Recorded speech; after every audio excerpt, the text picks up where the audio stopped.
Good morning, students. This is Padmanabham, Botany NEET faculty. In the previous class, we discussed about stem modifications. In the stem modifications, we finished about underground stem modifications and aerial stem modifications. Now, in this class, I am going to explain the subaerial stems modifications. Subaerial means a portion of stem present inside the soil or inside the water, and a portion of stem becomes aerial. In such plants, the subaerial stems vegetatively propagated means these subaerial stem modifies and perform vegetative reproduction means the subaerial stems produces new plants. So the vegetative part, that is a stem, can able to regenerate a whole new individual plant is nothing but vegetative propagation. So the subaerial stems are of four types, that is runners, stolons, suckers and offsets. What is about runner? Here itself in the word, the meaning is derma. Runner means what? Running. Means the stems of certain subaerial plants which are grows horizontally on the substratum and spreads with nodes and internodes. At every node, adventitious roots are developed towards soil, and these subaerial stems spreaded over the horizontally on the substratum, horizontally running stems. At every node towards lower side, adventitious roots are there, but towards aerial, the leaves are developed.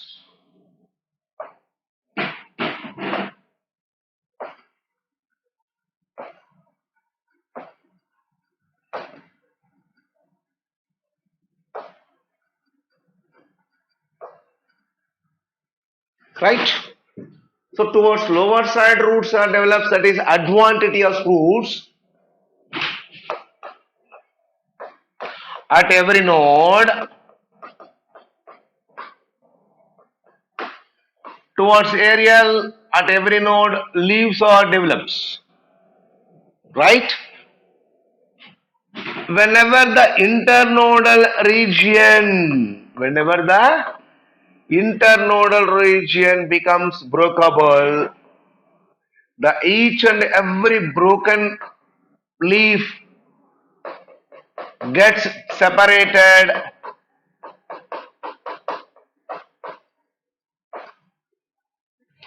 and this broken piece grows individually. So the horizontally growing stem broken at internodal level and separates and grow individual plant. So the stems, that is running stems, propagated vegetatively and produce new plants, while the new niches, that means new nodes, were developed at broken parts. At broken area, new niches or new nodes will be developed, and they can grow continuously again by propagating and by producing new horizontal stems. Right? These are called runners. Example, grass, Hydrocotyle vulgaris, etc. So grass, Hydrocotyle vulgaris, These running stems propagated vegetatively. So all subaerial stem modifications are useful for vegetative reproduction or vegetative propagation. Right? That is about runners, grasses example. Next, second one, stolons. You see, the plants like Nerium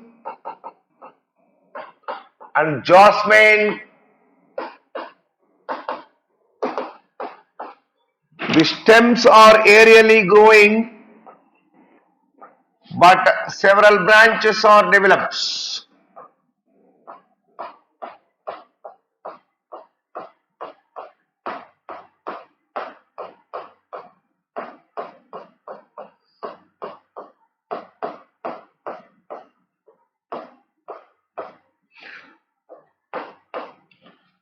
Some of the lateral branches in these plants grows obliquely downwards, grows obliquely downwards and touch the soil.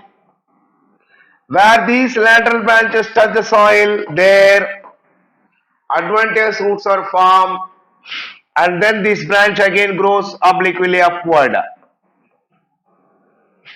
Such lateral branches grows obliquely downward and touch the soil, again grows upward. Where these branches gets contact with the soil, and that place new adventitious roots are developed. Whenever this lateral branch gets separate from its parent plant, it can grow individually. So the lateral branch of aerial stems grows downwards and again grow upwards and producing adventitious roots. Whenever these branches becomes broken from the parent plant, they can grow as individual one. Such lateral branches are called stolons. For example, Nerium and Jasmine. So this aerial lateral branch, side branch, bends in such a way and touches the soil. This is the stolon naturally occurring subaerial stem modification. By observing this method of propagation, artificially the layering, ground layering was performed in horticultural fields to propagate the new plants vegetatively. That is about stolons. Thirdly, suckers. In the plants like chrysanthemum, spearmints,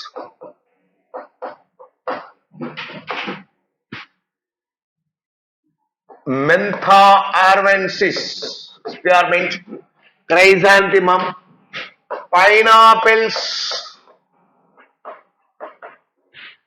and also in banana. Pineapples and also in banana, the underground portion of the stem branches grows horizontally and can develop aerially.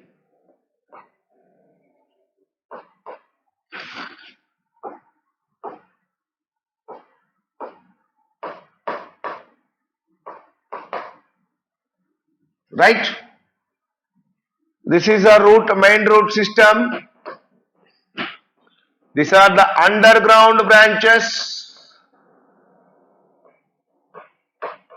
stem branches, and they can grow by producing adventitious roots. The aerial parts are developed.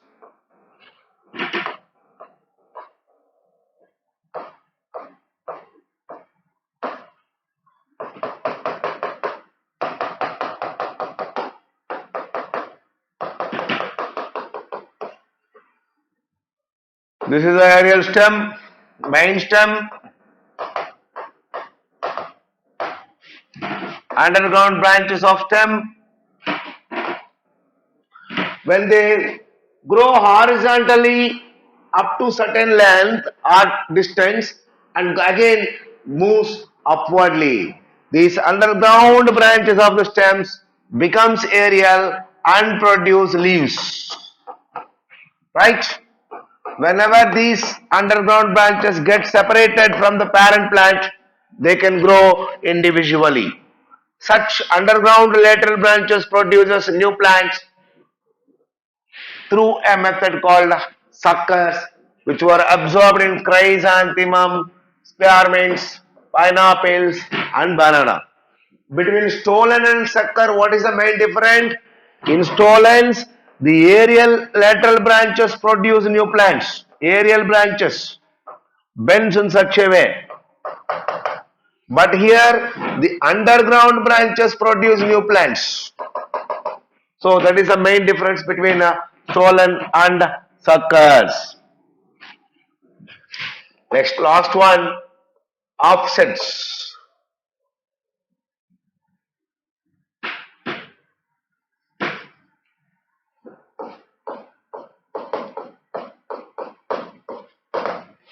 Offsets. Offsets are also propagated through vegetative methods from the discoid stems of the free floated forms.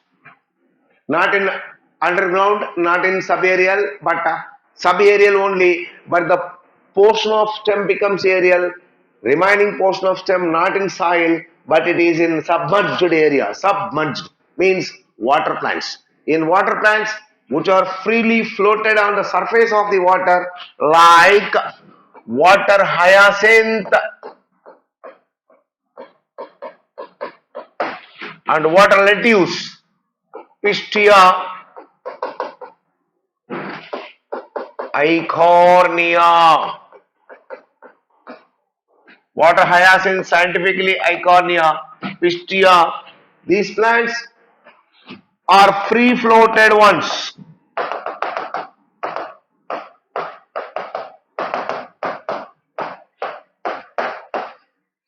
The stem was very much reduced and discoid. This is a discoid stem.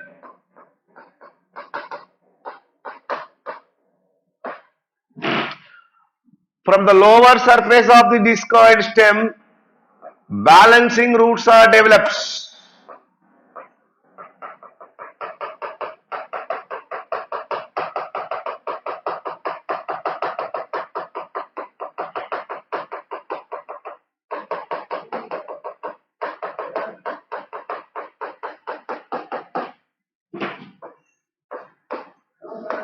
Balancing roots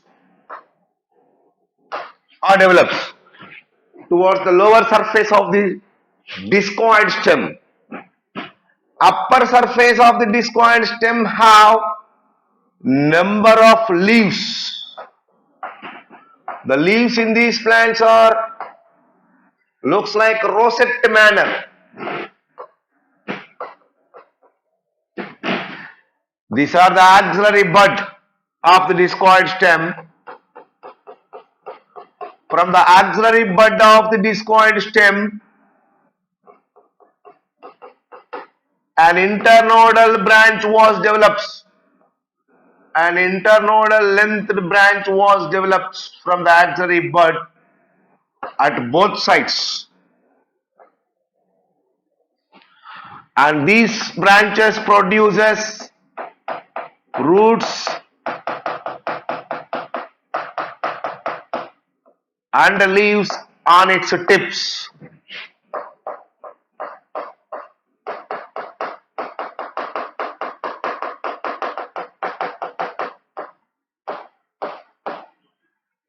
These branches are called offsets.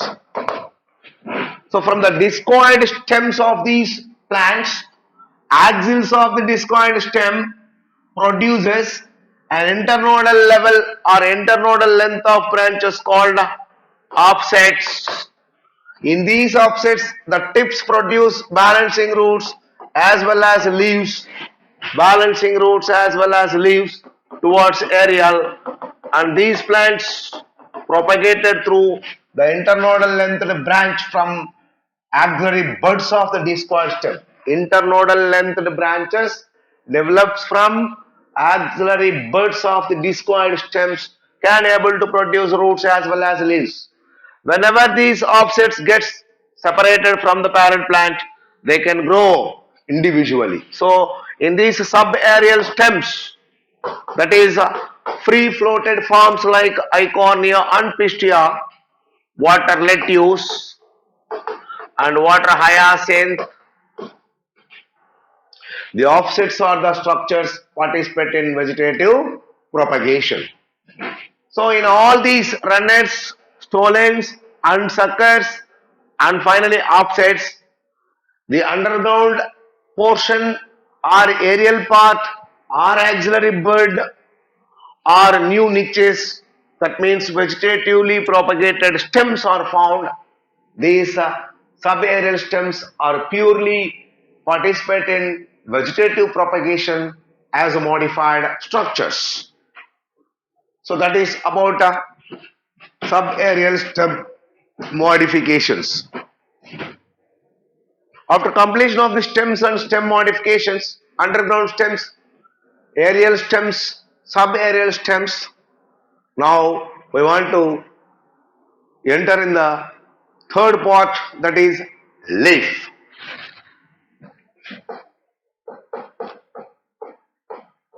Leaf is the structure develops at nodes of the aerial stems which was expanded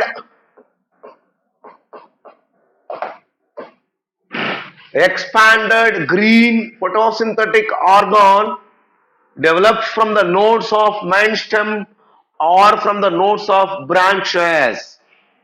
In the aerial parts of the plant, the leaves are green expanded structure meant for mainly photosynthesis.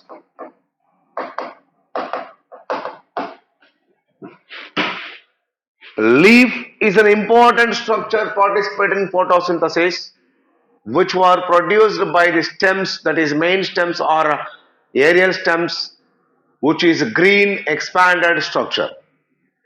Typically a leaf has four parts, that is leaf base, petiole, stalk of the leaf,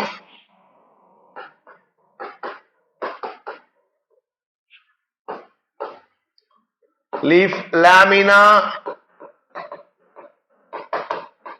or leaf blade,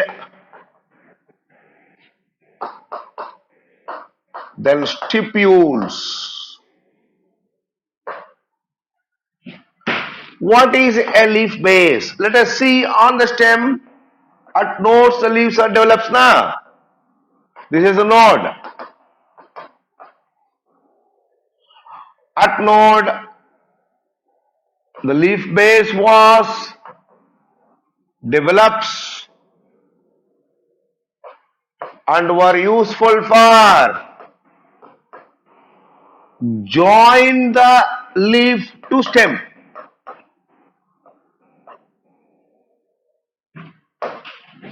Leaf base means base of the leaf. Useful for what purpose?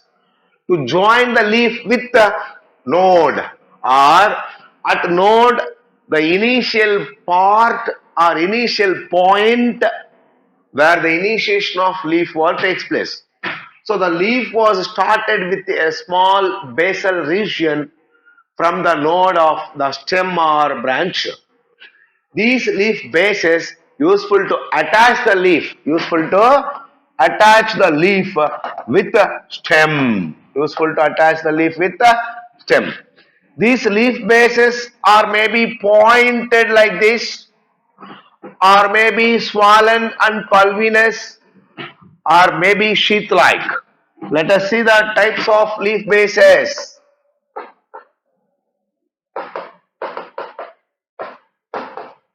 Pointed leaf base means just a point at node.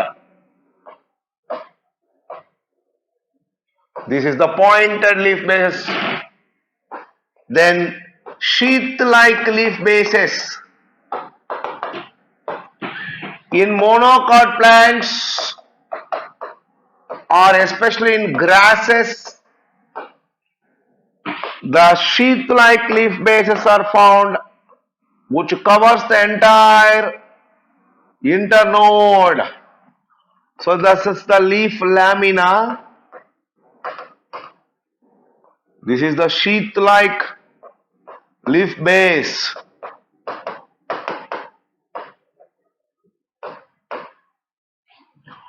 Which covers the entire leaf. The entire internodal region was covered by the sheath-like leaf base, generally found in grasses. Whereas the third leaf, that is pulvinous leaf base, found in swollen leaf bases. This is the swollen leaf base, pulvinous leaf base.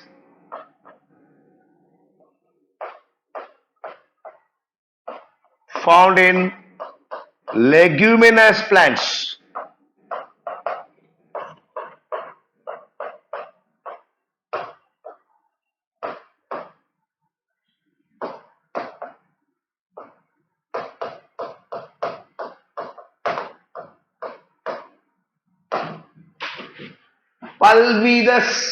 Pulvinous leaf base means swollen leaf base, bulged leaf base. This swollen or bulged leaf base in these plants is said to be pulvinous, very important, which was found in leguminaceae members, that is Fabaceae members, Arachis, Hypogea, groundnut, pulses like a Pisum sativum, gram, arhar, etc. Whereas the sheath-like leaf bases are found in the monocot plants or in grasses, grass plants. Pointed leaf bases are found in generally almost all plants, mustard, hibiscus, etc. So pointed leaf base is common in majority of the plants, while sheath-like leaf bases are found in monocot and grasses. Pulvinous leaf bases are found in leguminaceae plants. What is leaf base? The basal region of the leaf, basal part of the leaf. What is its function? It joins the leaf with the stem, or the leaf base is the part which interlink the leaf with the stem, right? That is a leaf base. Next, second point, leaf stalk, or technically petiole, very important. A stem has a leaf which grows with its stalk. This is petiole, right? From the base to the lamina, this is lamina. The stalk of the leaf is called petiole.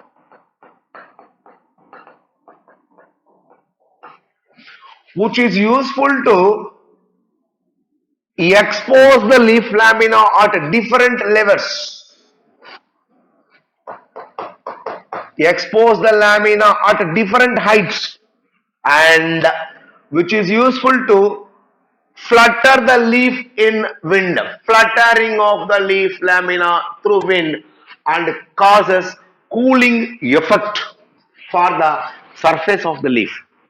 So because of the fluttering movements due to the petiole, the leaf lamina gets cooling temperature or cooling conditions in almost all situations, and towards surface of leaf always temperature was low.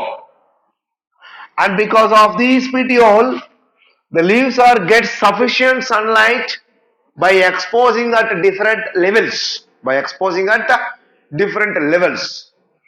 So these petioles are the stalk of the leaf which joins the base with lamina. In between leaf base and lamina, the petiole was found, which is the stalk of the leaf, useful for expose the leaf lamina to different heights to get sufficient sunlight and useful to create cooling effect throughout the leaf lamina by fluttering in the wind. If a leaf has leaf stalk, that leaves are said to be petiolate.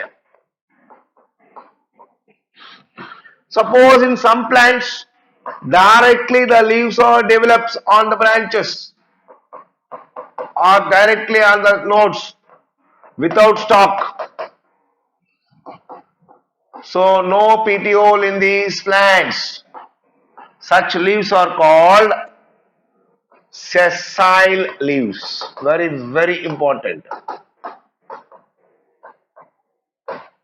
So the leaf does not have petioles, no petiole, no stalk. Such leaves are termed as sessile leaves, whereas the stalk is present, that is petiole is present, the leaves are called petiolate. Stalk is present, stalked leaves are called petiolate. No petiole, no stalk, sessile leaves. Petiole, if it is present, it is useful to flutter as well as expose the leaf lamina at different heights. That is about a leaf stalk, which is useful to join base with the lamina. Next, third part of the leaf lamina or leaf blade. This is the most expanded region of the leaf with veins and veinlets. These veins and veinlets gives rigidity to the leaf lamina and helps in transport also. It has a midvein or midrib and lateral veins.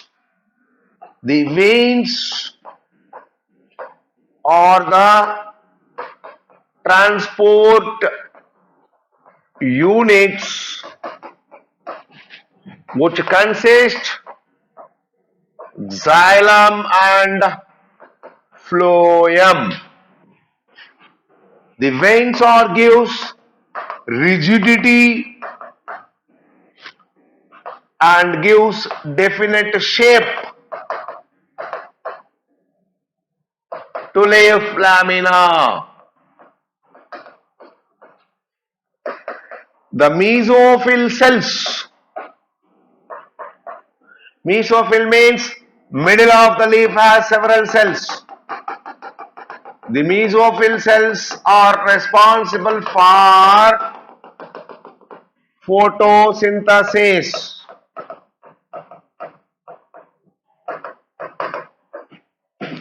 So middle of the leaf has a number of cells. Each and every cell of the leaf lamina has nearly 20 to 40 chloroplasts. Each cell has nearly 20 to 40 chloroplasts. Each chloroplast capable to participate in photosynthesis and prepare food in the form of glucose. To supply water and to receive food prepared from the leaf mesophylls, the xylem and phloem, that is transport units, vascular structures are distributed throughout the lamina.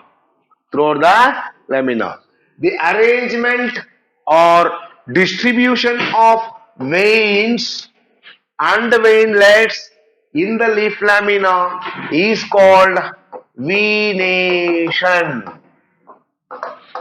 The arrangement, the method of arrangement or distribution of veins and veinlets in the leaf lamina is called venation. Very important. So the veins or the structures gives rigidity to the lamina, definite shape to the lamina, and also transport water and minerals, and also brings or translocate food substances prepared in the leaf lamina cells, that is in mesophyll cells. So the arrangement pattern of the veins and veinlets in the leaf lamina is a term, botanical term called venation. That venation methods are mainly categorized into two types in two different plants. That is one, reticulate venation,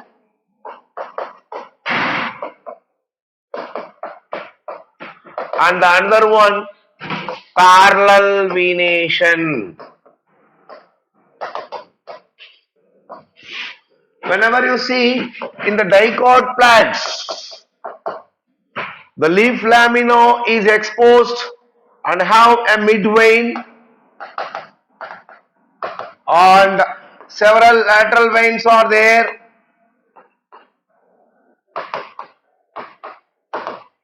and from lateral veins number of veinlets, that is secondary tertiary structures are develops.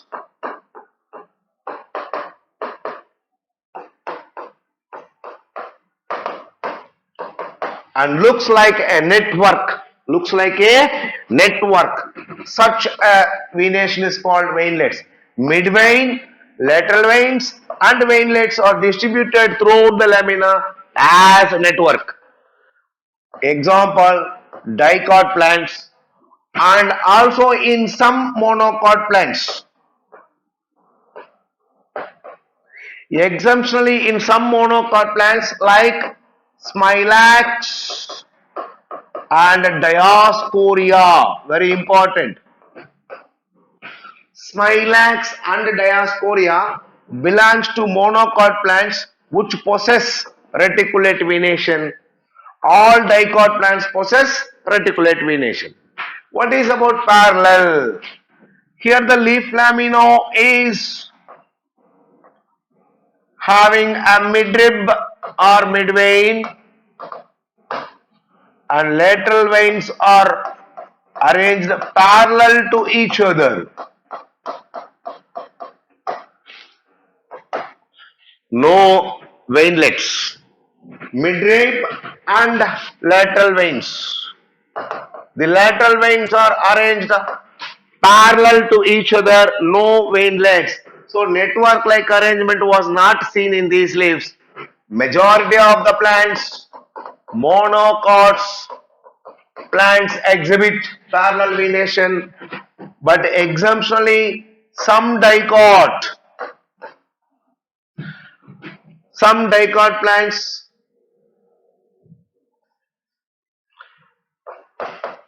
Calophyllum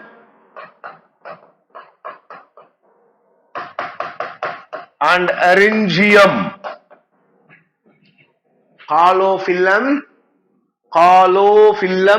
and Eryngium belongs to dicots. They possess parallel venation. Smilax, Dioscorea belongs to monocots, but they possess reticulate venation. Generally, reticulated venation was found in dicot plants. Parallel venation is a common character of monocot plants. These two are exemptional cases, right? Next, types of reticulate and parallel venation. The reticulate venation further divided into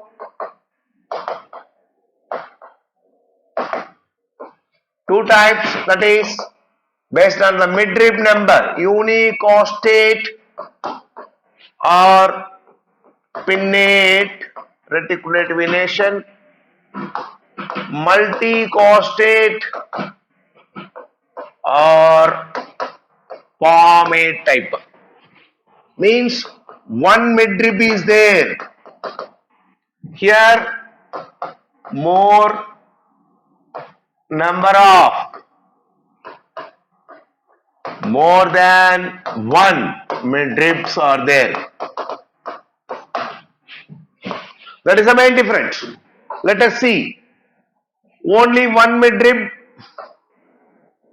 and several lateral veins, veinlets, network-like arrangement. Example: mustard, hibiscus, etc. Here, more than one midrib and was converged and one diverged. Converged means midrib started here, here, here, here, here, and finally join at tips.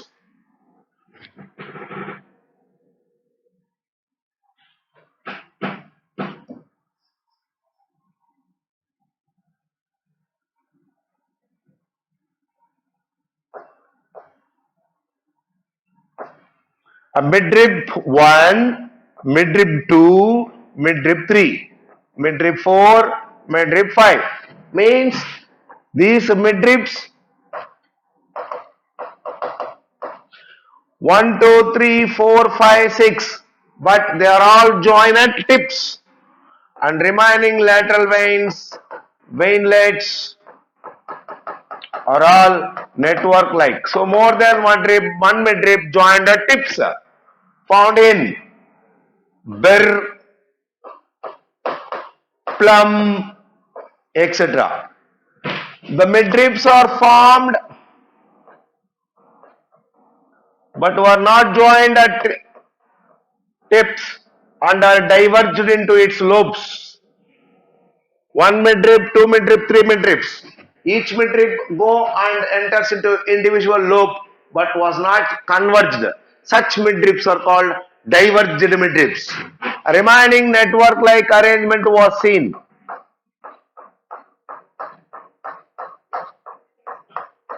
Like in cucurbits and cotton. So in cucurbits and cotton, the more than one midrib is there but was diverged. Here also more than one midrib is there and are all united at the tips, that is converged. In burr and plum, in cucurbits and cotton, diverged midribs. In burr and plum, converged midribs are there. In these two conditions, more midribs are there but united at tips and base. Here base started at one point but diverged.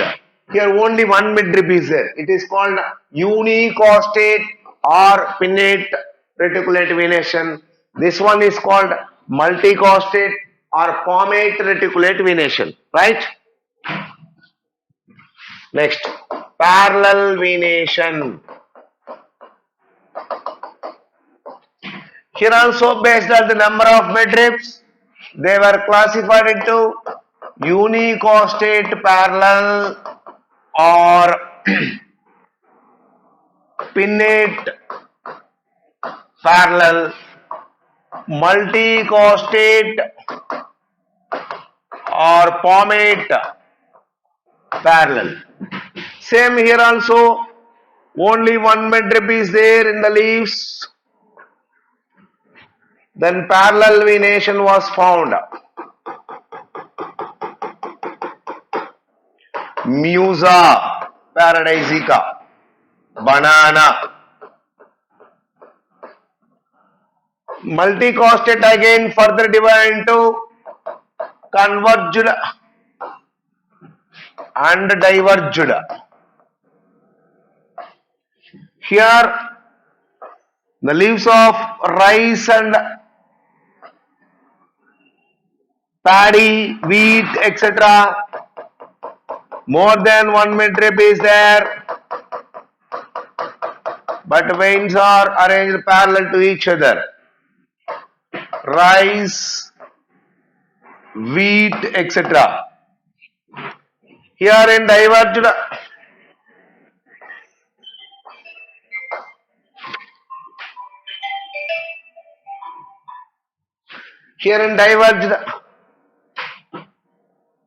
the leaf midribs are develops and each and every midvein was diverged. Then parallel venation was seen.